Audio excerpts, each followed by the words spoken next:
Hello, hi, and welcome. If this is your first video, my name is Caressa, and welcome to another bookshelf unhaul. We're on part 7, and I'm up to Constantine. And today I hope to make it through Delancey. I've been filming these after board game night because I am revved and I have lots of coffee in me. But it got canceled today, so the energy may be a little bit different. Also, I have a lot of tea. Am I over-caffeinated? Probably. Okay, so our first book here is The Promise of Amazing by Constantine. I got this book for not cover-related reasons. I mean, it's a pretty cover. The reviews on this book are pretty middle of the road, but older, wiser Caressa knows that this book is a romance and she's not likely to pick it up. Plus, I've read the reviews and everyone's saying it's sort of insta-love territory, and I don't think I'm an insta-love kind of girl. So I am gonna pass it along. Someone will pick up this pretty cover at a used bookstore and love it because, I mean, the cover says romance. I don't know what I was thinking. I guess I didn't know how much I was not into romance. Okay, one down. So next we have The Last of the Mohicans. This is a short book, and I am not usually keen on short books. I just don't love reading them, but it is a book from my childhood. So this is a frontier story that centers around the French and the Indian War. I sort of famously hate frontier stories. But that being said, before I get rid of this book, I'm gonna just double check with my mom and make sure it's not sentimental. So for now, this one's a maybe. I'm not gonna put it back on the shelf though. I'm gonna put it next to the other books that I'm asking my mom about. Okay, next. Next we have The Olympic Plot by Courtney. Woo, it's seen some water. Just started reading the book for no reason. Just opened to the first page and started reading like that's what we're doing here. No, we're deciding if we're getting rid of books. This book is on Goodreads, but there's only one review. Okay, so I read the synopsis on the back of the book like we're in ancient times. So this book is like a kid mystery and it's pretty old. I think I remember it from my childhood. I'm gonna ask my mom about it, but I'm probably gonna get rid of this one. So that's 2 books that are maybes. I don't know that I'm doing particularly well, but to be fair, we did get rid of 1 book already. Next we have Chasing Redbird by Sharon Creech. So I think I bought this book because I mistakenly believed it was Swordbird. Swordbird is by Nancy Fan, and if I am not mistaken, it's a book that she published when she was in her teenage years, and that's why I was interested in it. And I think I was curious about like the quality of the writing. But this one is not Swordbird. This book follows 13-year-old Zinni as she uncovers a path and grieves the loss of her aunt.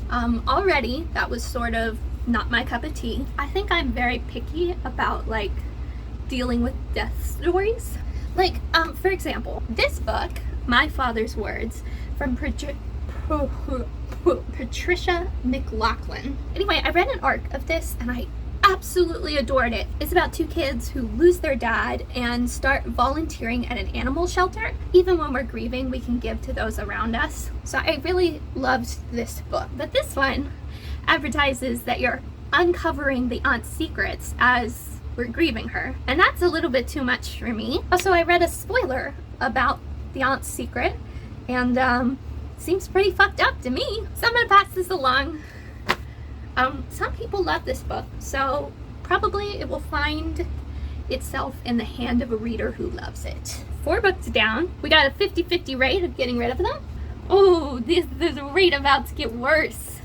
This is Tempest by Julie Cross. This is another pretty cover, but actually I think it's like got some time travel elements, and I love some well done time travel. There are many mixed reviews. Let me surmise this book and then give you my reservations. So basically you have 19-year-old Jackson. He's recently learned that he can time travel, but going back in time doesn't change anything, so he's just really having fun with it. Then on an unlucky day, a bunch of people break in on him and his girlfriend and kill her. He freaks out so bad he time travels back 2 years. He can't seem to get back to 2009 to try and save his girlfriend, so instead he sort of just tries to learn what he can about his abilities and the men that murdered his girlfriend. So there are some good reviews about this book, and I read several bad ones about this book, but I'm gonna tell you something. It's an interesting premise. Don't love the murder aspect, could do without that, but I love time travel done right And this seems like time travel done pretty good. And I'm willing to hedge my bets on this one. So I'm gonna keep it for now. And then when I start reading it, if I don't like it, I can get rid of it then. Next we have Ugly to Start With by John Michael Cummings. Here's the funny thing about this book. The ISBN number on the back of the book doesn't match the ISBN number on the pamphlet about the book, doesn't match the ISBN number on Goodreads with the actual book. And that was pretty infuriating when I tried to review it. I believe at one point the ISBN number is redirected to a different West Virginia author's book, which kind of makes me feel like he was just reusing ISBN numbers, which is not good. I mean, I'm not against someone using a product code instead of an ISBN code, and I also love getting an ARC, so I don't know why you would release a book under the wrong ISBN number, but I wish the ISBN number was correct. That's what I wish. Anyway, this is a West Virginia author telling his story about growing up in Harper's Ferry. I read it, I didn't particularly enjoy it. I will pass it along and let the local bookstore know that it is a West Virginia author, because they love that shit. Next we have Shift by Kim Curran. This puppy is an ARC, so I'm gonna put it on the ARC shelf. It's from Strange Chemistry, which is like sort of a romance publishing company. Strange Chemistry used to send me a lot of books, and I always felt like completely confused by that, but you know, I gotta love an ARC. Okay, next we have Radzina, which is of course by Karen Cushman. I loved Radzina. This was my Battle of the Books book. I always signed up for Battle of the Books because, you know, readers love assigned reading, I guess.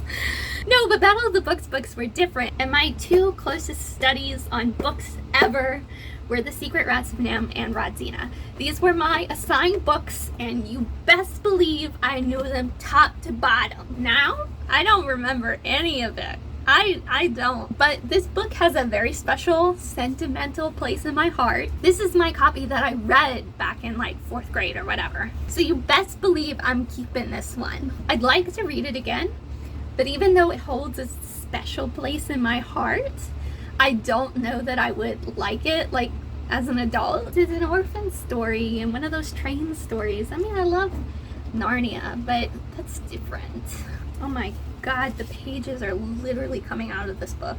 So sweet, such sweet memories. I think I need a new copy of this one day, but I love that I still have this copy that I probably should have given back at the end of Battle of the Books. Okay, you have to know that that was like a special book in my heart because I used to read books and then pass them along. Like literally, I'd read a book and then give it to someone. But this little book came with me from all the way back then, so I hoarded this book. Okay, next we have Dead Alert by Bianca d'Arc. This was the first book I ever won on Goodreads. It took them about 10 years to send it to me, so I will review it one day. But I think just the cover shows that this is not going to be my favorite. You know, even if I just get halfway through it, I can say, turns out this is a romance and that's not for me. But I am going to keep this because I do want to review every book I've won on a Goodreads giveaway, because then I can win more books that I won't read for 10 years. It's okay, I only apply for books I really like now, so I hope that makes you rest easy. Okay, now we have Chris Delancey's series, The Fire Within, Firestar, and The Eternal Fire. I have Ice Fire on a different bookcase. Maybe it's Rick Delancey. No, it's Chris Delancey. I have good memory, I just don't trust it. Reading the reviews about these books, everyone is like, why the squirrels? We want more dragons. Girl, same. We all want more dragons. Okay, so this series was huge when I was in elementary school. I think I'll go get Icefire and reunite him with his brothers. Holographic, ooh. All right, so now we have all 4 of them up here. Oh, I'm lying, there are 7 of them. 3 books I don't own. So I think I'm gonna keep these. Editing me popping in for just a quick second. I lost about 5 to 10 minutes of footage in the middle of this video. I'm not sure why, but let me catch you up on what you missed. The first thing is I decided to keep the Last Dragon series, basically just because I fucking love dragons, and I can't get enough of them. And then I introduced these 3 Ronald Dahl books. The first one is George's Marvelous Medicine. The next one is The Twits. This is a personal favorite. And then I have the BFG. So that's all you missed, and back to past Caressa. Anyway, Ronald Dahl's books are so imaginative, so funny, so tongue-in-cheek, so witty. They are magnificent, and I'm definitely going to keep these because I not only enjoy them, and I'm sure I will enjoy them many times over. Okay, so next we have Not for a Billion Gazillion Dollars by Paula Danziger. This is another book from my childhood. Did I like it? It seems kind of cute and hijinksy. I'm going to go ahead and keep it. There's pretty positive reviews, and it sounds like the sort of thing that I would enjoy reading. It's a short chapter book. I don't have a lot to say about it, but I am going to keep it. So let's move right along to The Maze Runner. So I actually have not read The Maze Runner, which is weird when you consider it came out at the height of my book blogging. There's no particular reason I never read this book. I just didn't get around to it. Low-key, I think I just never truly overcame my aversion to reading popular books. But I don't feel right calling myself a reader if I don't at least attempt some of these books.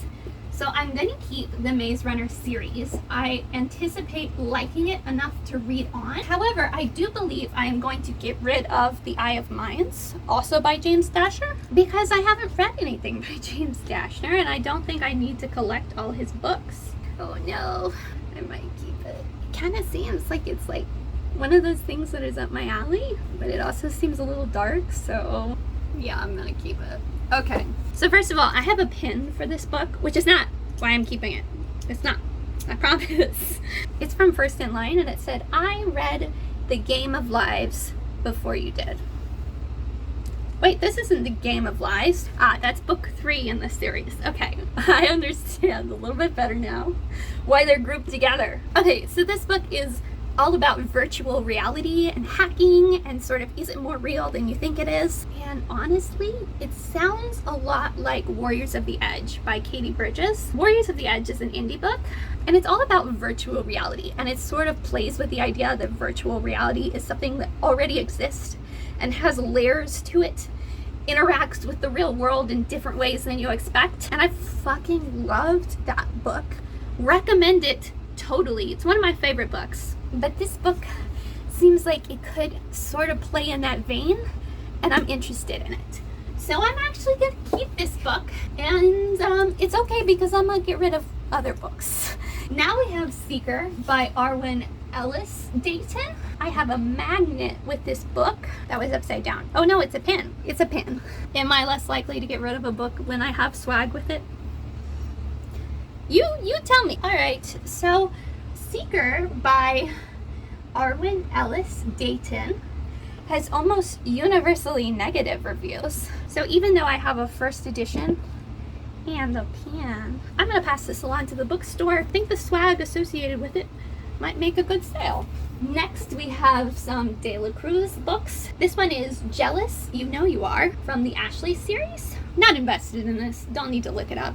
I think I can let it go. We have more De La Cruz stuff. This one is Blue Bloods. Blue Bloods is a vampire book that I think came slightly before Twilight. I'll look that up. Okay, this book came out in 2006. Twilight came out in 2005, so I am corrected with that.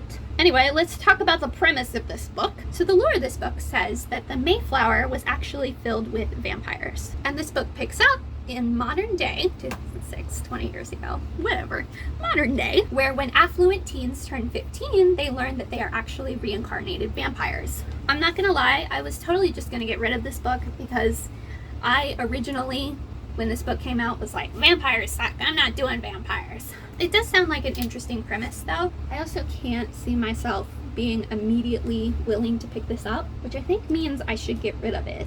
But I am conflicted. So for now, I am gonna maybe these books, and hopefully I will have more clarity on it once I go through all my books. All right, we've made it to this horrendously tall pile of horizontally stacked books. So let's start with Andrea Creamer's Nightshade series. We talked vampires.